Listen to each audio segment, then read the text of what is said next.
Mount Redtooth, its top littered with man-made eyes that stare into the endless depths of space. Tonight, the champion of light will depend on them to pick out a message from the ether.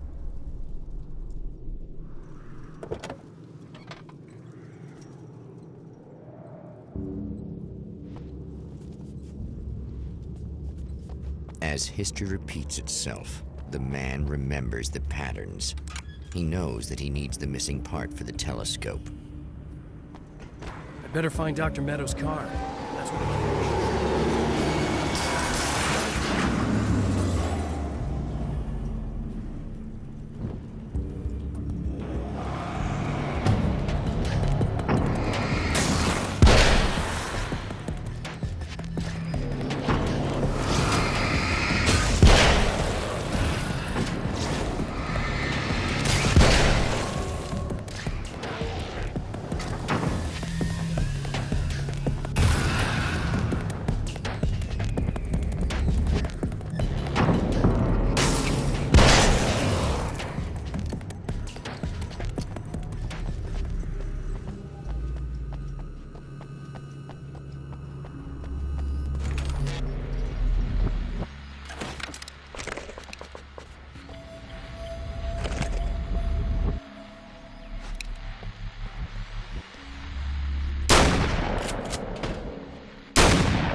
Oh, praise be. You guys are coming through for me. A pretty little light just started blinking on my board here, and that means there's a caller out there.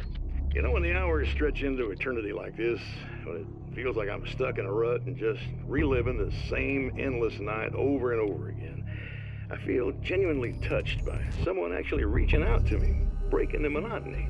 I just want you to know that it really matters to me. Caller, you're on the air. You suck, Eddie! Did you know that this is my dream job? True fact.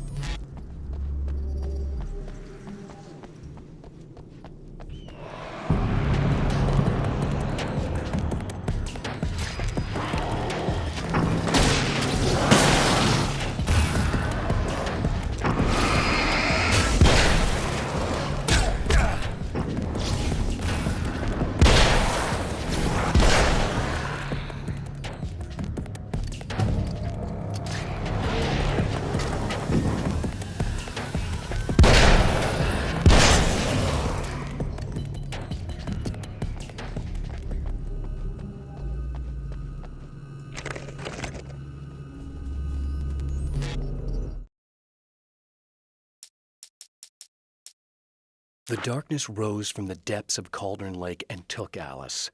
It needed words. It needed me to write its way into our world. She was leverage, a hostage. I complied, but with a twist. I put in a loophole that gave me a chance to fight back. I was hunted by shadowy enemies, but I faced the darkness. I fought it with light. I drove it back. I saved Alice, but it came with a cost. I was trapped in the dark place below Cauldron Lake.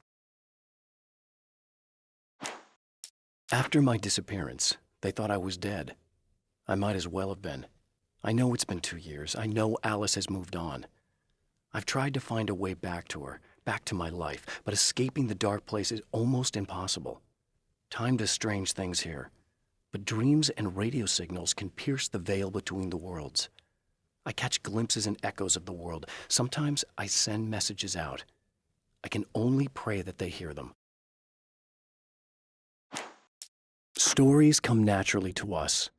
We can't help it. There are many different worlds, many competing realities within our heads, fueled by books, television, even barely remembered childhood tales. There's an endless supply of fictional concepts more familiar to us than anything or anyone real. We have a far greater connection to the fictional characters we know and love than the random people we pass on the street. Our destinies and inspirations are shaped by lies, myths, and fables. There are places where our world is worn thin and another reality brushes against ours. One such site is Cauldron Lake near Bright Falls, Washington. But there are others. That other reality is dark, vast, and malleable, always in flux. In its depths dwell vast forces and alien energies. They're dangerous. But in one of these places, if you know how, you can channel the power of that place and use it to shape reality. The Taken may well be the tool the darkness favors over any other.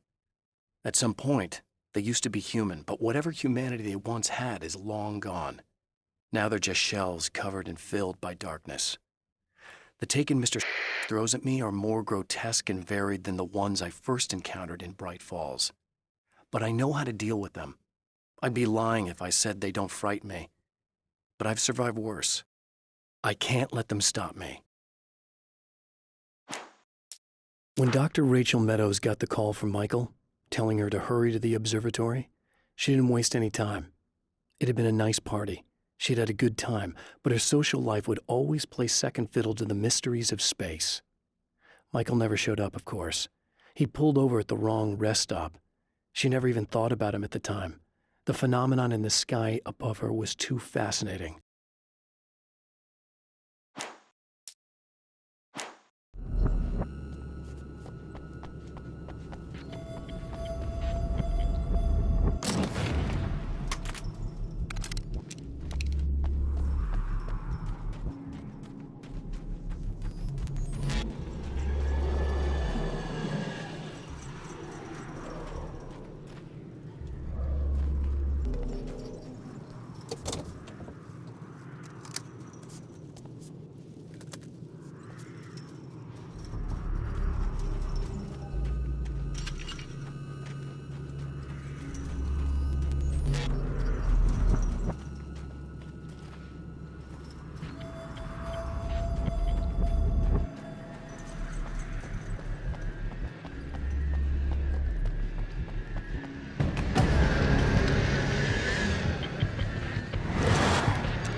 It's you! How dare you! No, wait. It isn't you. Is it? I suppose you'd better come in. I'll unlock the door. Thanks.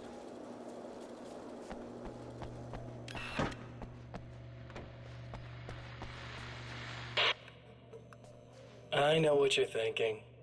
Evil twin, supernatural powers.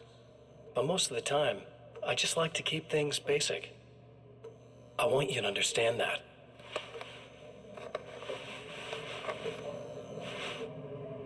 Like this. Need to get your hands dirty? No batteries, no moving parts, just physics.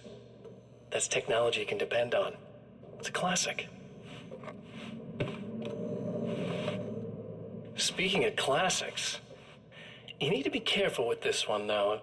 If the victim suddenly twists, you might end up cutting yourself. It's not really a workhorse, but I'm a sucker for this style. Now this is more like it. You've got slip-resistant grip. Believe me, you really want that traction once you're wrist deep in somebody.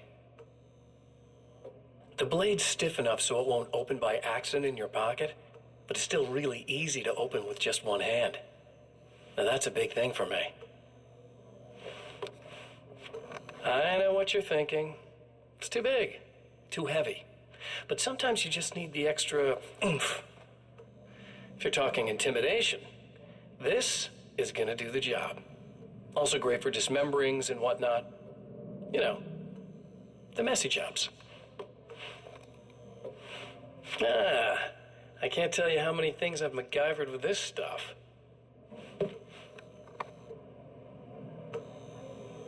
Okay, now, guns. Not a big fan. I mean, how are you supposed to really connect with somebody with a bullet? I want you to understand that.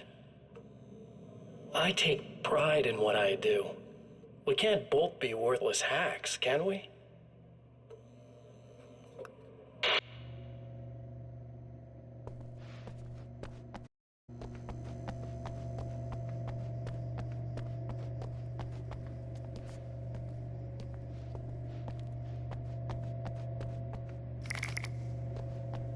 You'll have to forgive me, but this feels very strange. It seems like this has all happened before. I have the replacement part for your telescope, Doctor. All right. Let's get it installed.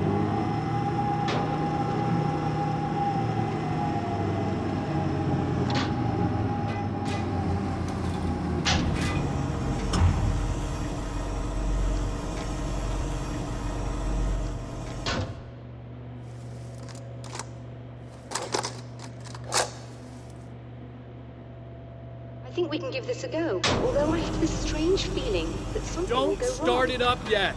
There's a problem with the coolant system. Yes, that's right. I remember. All right, let me think. If they're sabotaging it, they'll be at the primary coolant pipe outside. If you can secure it, we should be ready to pick up the signal.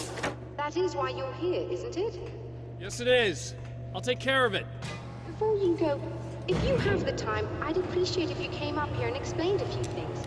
All of this is very strange to me.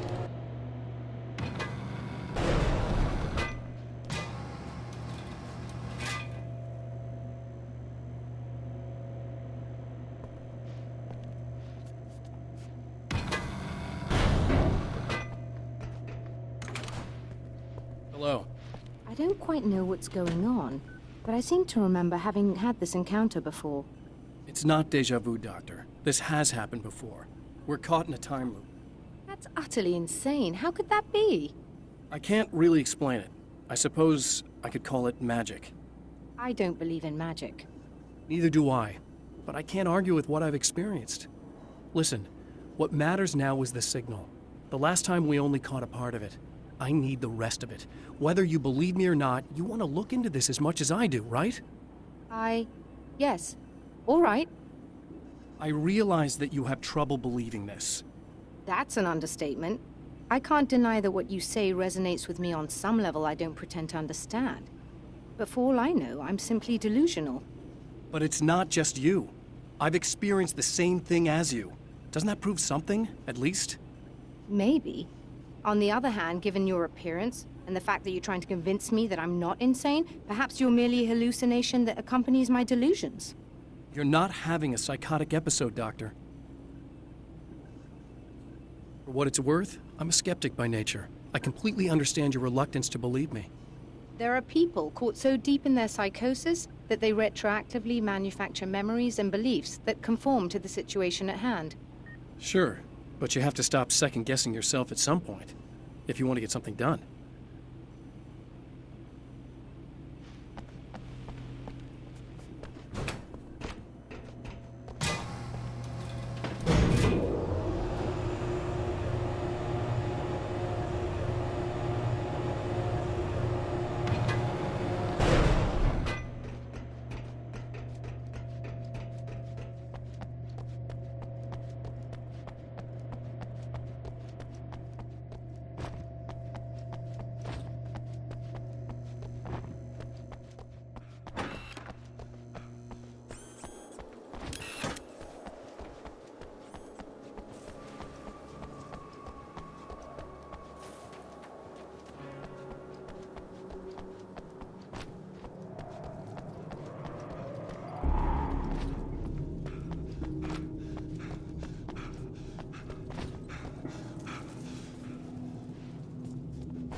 These beams hate the light, am I correct?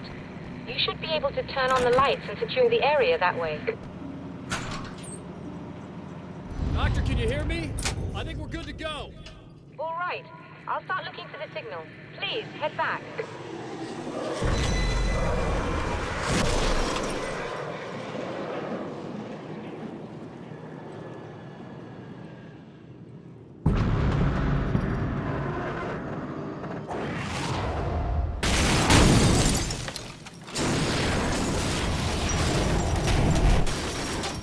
I guess they didn't like that.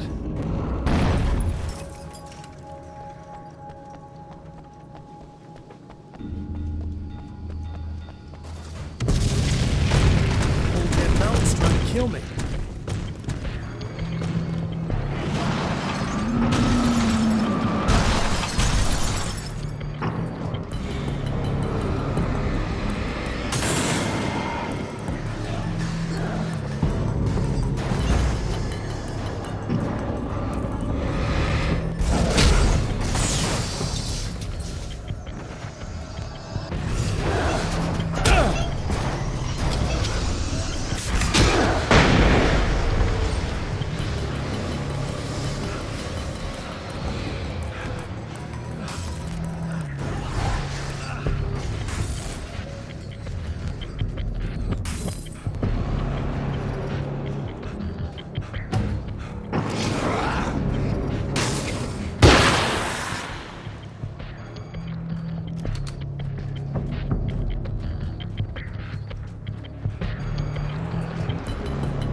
find the signal?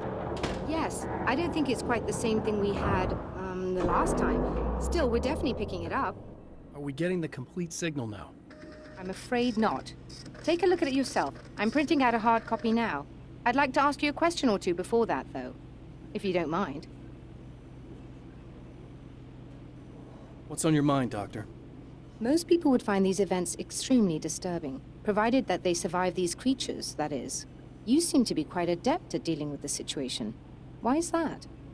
Yes, I was involved in... It's a complex story.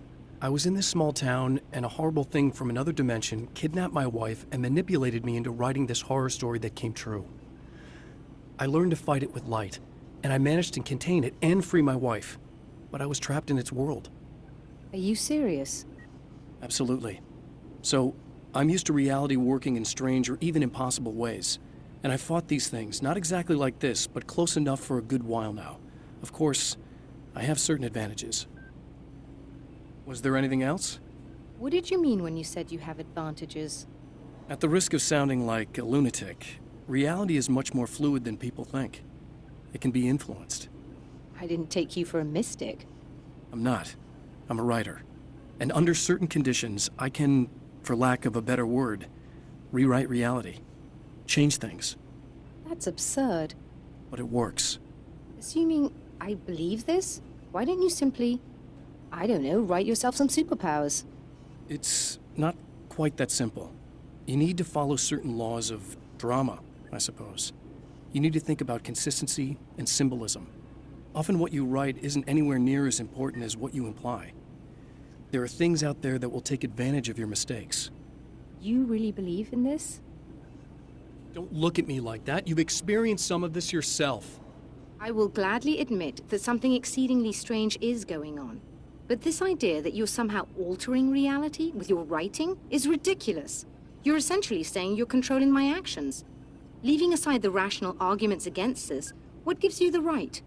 Well, it's more like having a destiny. A path you're on. You're not aware of it, but there it is. If somebody changes it, what difference does it make? It's what every writer does.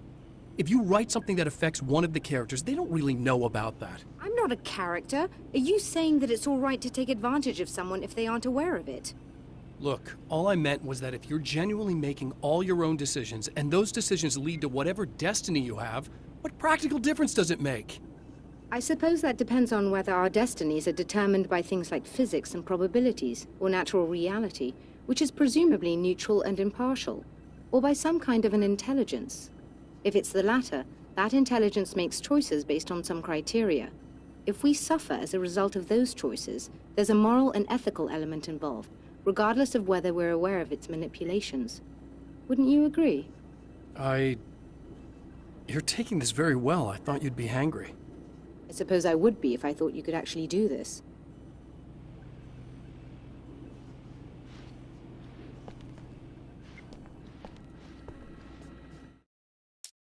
The film noir poster reminded me of Alex Casey, the detective's cool exterior never cracking even with the gun pointed in his face. In the back room, all the lights had been turned off, except for the lone spotlight which illuminated the bright red fire extinguisher on the wall. Another printout. Another signal fragment. The message is still not complete, but it's another piece of the weapon he has built against his adversary. Mere words on a piece of paper, but in the right hands, they will hold back the darkness